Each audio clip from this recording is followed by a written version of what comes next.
वो स्मृति ईरानी कहाँ मर गई पता नहीं। जब ये 300 रुपए पे गैस सिलेंडर होते थे तो जंतर मंतर पे नाचती थी। आज नाच नहीं रही है, न कंगना राज नाच रही है, न हेमा मालिनी नाच रही है। वो बसंती आज नहीं नाच रही है। आज गैस का सिलेंडर 1200 रुपए के ऊपर पहुंच चुका है। अंग्रेजों को लाने वाला कौन? गुजराती। मोहम्मद गजनी मोहम्मद गौरी को लाने वाला कौन? गुजराती। ट्रंप को बुला करके व्यापार के जरिए देश को बेचने वाला कौन? मोदी। शी जिनपिंग चाइना की प्रीमियर को अहमदाबाद में साबरमती के किनारे झूला झुलाने वाला कौन? मोदी।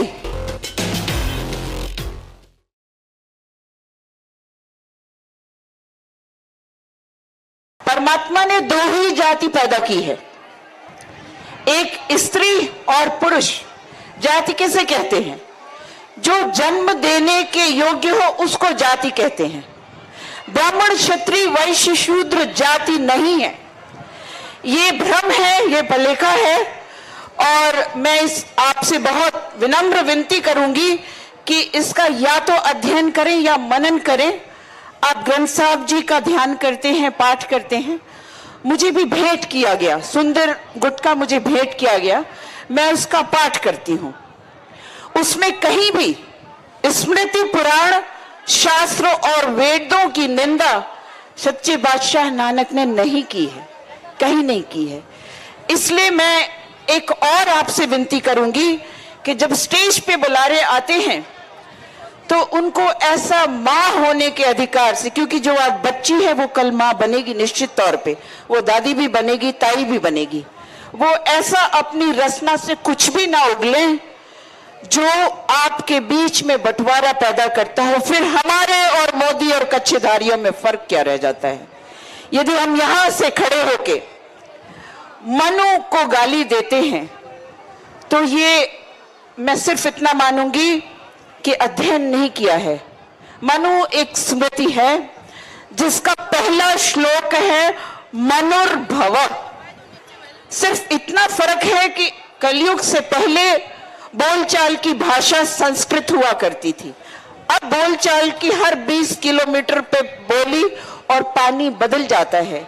नानक बादशाह ने ग्रंथ साहब में जो कुछ भी वाणी बोली है वो गुरुमुखी में लिखी, इसलिए क्योंकि उस वक्त लोक में प्रचलित वो भाषा गुरुमुखी थी वहां पर, इस पूरे इलाके में। इसी तरह तुलसीदास ने जो लिखा श्री रामचरितमानस वो अवधी में है। वो लिखते हैं सचिव वैद गुरु तीन जो प्रिय बोलहि भय आस। यदि सचिव माने ब्यूरोक्रेसी, जो आज का सेक्रेटरी है, पुलिस है, महकमा है, बड़े आला अफसरान हैं। वैद माने डॉक्टर, जो हर एक को कोरोना को डिक्लेयर कर देता है सिर्फ डराने के लिए। गुरु तीन, गुरु तथा कथित मठाधीश, वो चाहे गेरुआ पहन के बैठे हो, चाहे टोपी लगा, इस्लामिक टोपी लगा के बैठे हो, या किसी भी धर्म की ठेकेदारी लेके बैठे हो। यदि इन तीनों का पतन हो जाता है, सचिव वैद गुरु तीन जो प्रिय बोलहि भय आस, राज धर्म तन तीन कर हो ही बेग ही नाश।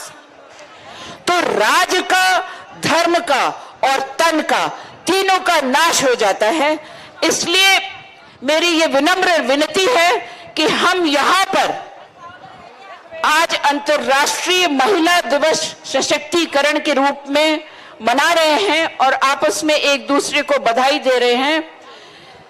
मेरा एक यक्ष प्रश्न है कि इस पृथ्वी में जब किसान बीज बोता है तो पृथ्वी माता ये नहीं पूछती कि तुम पंजाब से हो, उड़ीसा से हो, राजस्थान से हो, हरियाणा से हो, आप सरदार हो, आप हिंदू हो, आप जैन हो, आप सिख हो, आप मुस्लिम हो, आप ईसाई हो, आप यहूदी हो। ये धरती माता नहीं पूछती। तो माओ को भी उतना बड़ा दिल अब रखना पड़ेगा, क्योंकि मां जो है घर के यूनिट से लेकर के विश्व का यूनिट संभालती है। उसका आरती साहब में एक वर्णन है, मुझे पीछे मेरी बात तो अभी बीच में, मुझे आप क्षमा करेंगे, मैं 2 मिनट और लेंगी आपका, 2 मिनट, क्योंकि ये बीच में लोप चंडिका हो गई, सुरपत को दे राज, दानव मार अपेख कर, संत न कीजे काज। माने क्या है? वो स्त्री रूप में अवतरण करती है। जब देवासुर संग्राम हुआ था तो सारे देवता हार गए थे असुरों से। तो ये किसान आंदोलन एक अब ऐतिहासिक क्रांति के रूप में इतिहास में दर्ज हो गया। आज नहीं, 4 जून 2020 में ही दर्ज हो गया। उसकी जन्मदात्री कौन है? घर में बैठी हुई वो माएं, पत्नियां, बच्चियां, दादियां, ताइयां, चाचियां और उनके समाज में बैठी हुई औरतें, जिन्होंने घर को संभाल रखा है और यहां भी संभाल रखा है। यदि उनका सहारा नहीं होता तो वो आंदोलन इस परवान नहीं चढ़ता। मेरे को समय शायद नहीं दे पाएंगे। आप सुनना चाहेंगे तो आप रिक्वेस्ट करें, मैं इस नियम को नहीं तोड़ सकती। एक मेरे साथ आप नारा देंगे, भारत के 3 गद्दार। आप सिर्फ जवाब देंगे, अंबानी, अडानी, मोदी सरकार। भारत के 3 गद्दार, मोदी सरकार। भारत के 3 गद्दार। थोड़ा जोर से।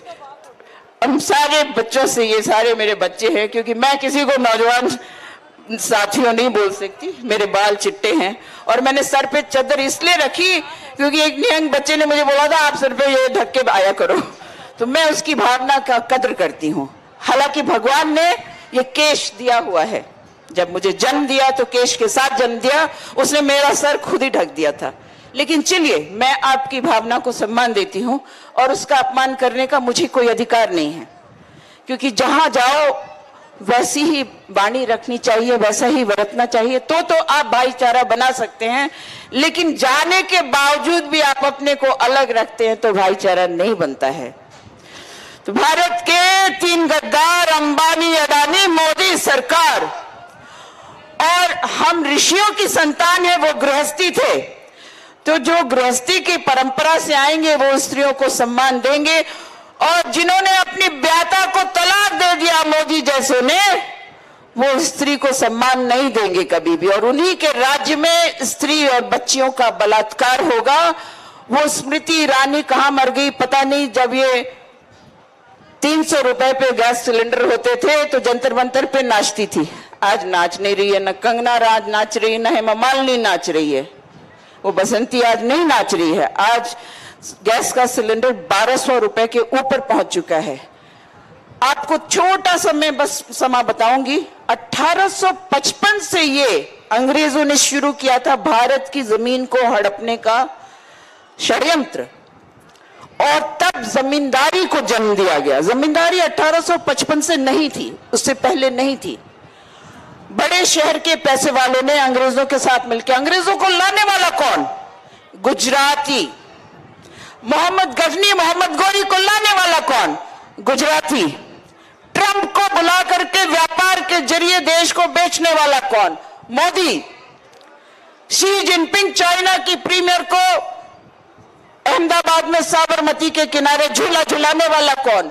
मोदी। अपनी बीबी को इसने तो 3 महीने में तलाक कर दे दिया। कहता है कि ये हिंदू है, ये हिंदू नहीं है। मोदी टाइटल भी हिंदू नहीं है, ये ईरान से आई हुई है। शाह भी ईरान से आई हुई टाइटल है। ये एक रंगा हुआ भेड़िया है, रंगा हुआ सियार है, जिसके सर से पांव तक ये रक्त से रंजित है, लहू लुहान है। 300 से ज्यादा शहीदी का ये हत्यारा है। कल ही यहां पर रात में टीडीआई मॉल पर फिर हमला हुआ था। आज टिकरी में भी एक शहीदी हुई है।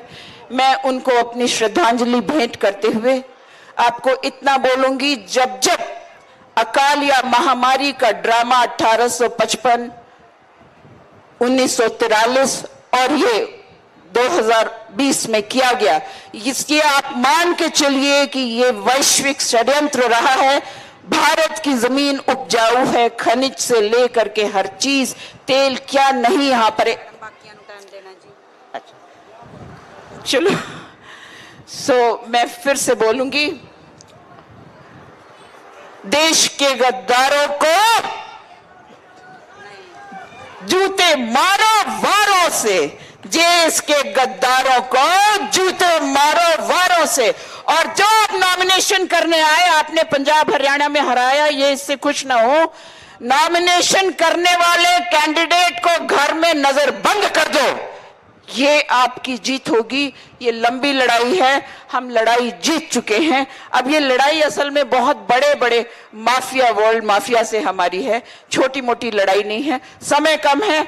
धन्यवाद आपको। वाहेगुरु जी का खालसा, वाहेगुरु जी की फतेह।